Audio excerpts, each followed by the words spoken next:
आपकी तबीयत कैसी है? अच्छी है। पढ़ाई कर रहे हो? बहुत अच्छे से। बहुत अच्छे से पढ़ रहे हो ना? अच्छे से पढ़ाई करना है ना? Very good. तो मैं क्या बोल रही थी कि आपको पता है क्या हम सबसे पहले कौन से भगवान की पूजा करते हैं? तो हम सबसे पहले गणपति जी की पूजा क्यों करते हैं, उस पे आज मैं आपको एक वीडियो बताऊंगी ताकि आपको पता चलेगा कि सबसे पहले हम गणेश जी की पूजा क्यों करते हैं, है ना? आपको भी पता होना चाहिए ना कि सबसे पहले किसी भी दूसरे भगवान की नहीं और गणपति जी की ही क्यों पूजा करते हैं। तो उसके लिए आपको आज एक वीडियो बताऊंगी, उस वीडियो के माध्यम से आपको पता चलेगा कि गणपति जी की पूजा क्यों करते हैं। हाँ नहीं बेटा, मस्ती नहीं करनी है। तो अभी वीडियो चालू करूंगी, उसमें आपको पूरी स्टोरी को समझना है और गणेश जी की पूजा सबसे पहले क्यों की जाती है, ठीक है? तो कोई भी हाँ हुल्ला नहीं करेगा, आराम से इस वीडियो को देखेगा, ठीक है? मैं ये स्टोरी लगा रही हूँ, ठीक है? और आपको इसको अच्छे से देखना है। मैं आपको हो गया। हिंदू रिचुअल्स में आपका स्वागत।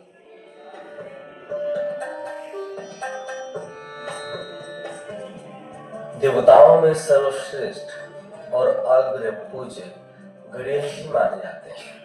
ऐसा क्यों? अनेक लोगों का यही प्रश्न होता है कि अनेक सुंदर और शक्तिशाली देवता है। सूर्य हमें रोशनी देते हैं, इंद्रदेव पानी बरसाकर अन्न उपजाने में सहायता करते हैं, जलधारियों के प्राण रक्षक पवन देव हैं। फिर गणेश जी की प्रथम पूजा क्यों होती है? एक पौराणिक कथा के अनुसार प्राचीन काल में एक बार देवताओं की सभा हुई और उनके मध्य यह प्रसंग उठा कि सबसे श्रेष्ठ कौन है। सभी देवता अपने अपने को श्रेष्ठ समझ रहे थे। इसी तरह कुछ भी निर्णय न हो सका। अंततः निश्चित हुआ कि जो तीनों लोकों की सबसे पहले परिक्रमा करके इस स्थान पर पहुंचेगा वही सर्वश्रेष्ठ एवं प्रथम पूज्य होगा। यह सुनकर सभी देवता अपने अपने तीव्रगामी वाहनों पर सवार होकर तीनों लोकों की परिक्रमा करने चल पड़े। किंतु भारी भरकम शरीर वाले गणेश जी अपने वाहन मूषक के साथ वहीं रह गए, किंतु उन्होंने अपना साहस नहीं खोया। वे वहां से चलकर उस स्थान पर गए जहां उनके माता पिता शिव और पार्वती बैठे हुए थे। उन्होंने माता पिता की 3 बार परिक्रमा की और जाकर सभापति के आसन पर बैठ गए। सर्वप्रथम मोर पर आरूढ़ कार्तिकेय जी तीनों लोकों की परिक्रमा करके पहुंचे और सभापति के आसन पर विराजमान गणेश को क्रोधित होकर अपने मुद्दर का प्रहार उनके गणेश जी का एक दांत टूट गया। तभी से वे दर्द हो गए। तत्पश्चात गणेश जी सभी देवताओं के समक्ष तर्क प्रस्तुत किया कि तीनों लोगों की सुख संपदा माता पिता के चरणों में विराजती है।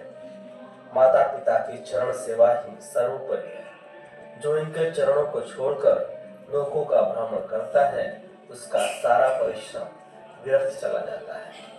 वस्तुतः गणेश जी में जो विशेषताएं हैं, यदि मानव उन्हें ग्रहण कर ले तो वह भी अपने समाज में प्रथम पूज्य बन जाएगा। भगवान गणेश का विशाल मस्तक हमें लाभदायी विचार ग्रहण करने की प्रेरणा देता है। उनके बड़े बड़े कान उत्तम विचारों को सुनने की प्रेरणा देते हैं। नीचे की ओर लटकी नाक खतरों को सुनने की प्रेरणा देती है। एक दांत से वचनबद्धता तथा छोटी आंखें ध्यान मग्नता की ओर संकेत करती है। मोटा पेट पाचन शक्ति और धैर्यता का प्रतीक है। विघ्नों के विनाश हेतु हाथ में परशु तथा मानव कल्याण के लिए वरद मुद्रा। समझ में आया सबसे पहले गणेश जी की पूजा क्यों की जाती है? क्योंकि वो सबसे सारे देवताओं में से सबसे बुद्धिमान थे। उन्होंने क्या किया? उन्होंने अपने माता पिता के चारों ओर परिक्रमा लगा के इस रेस को पूरा किया, है ना? क्या करते हैं? अपने माता पिता के चारों ओर परिक्रमा लगाते हैं और अपनी जो रेस की वो प्रतियोगिता होती है उसको जीत लेते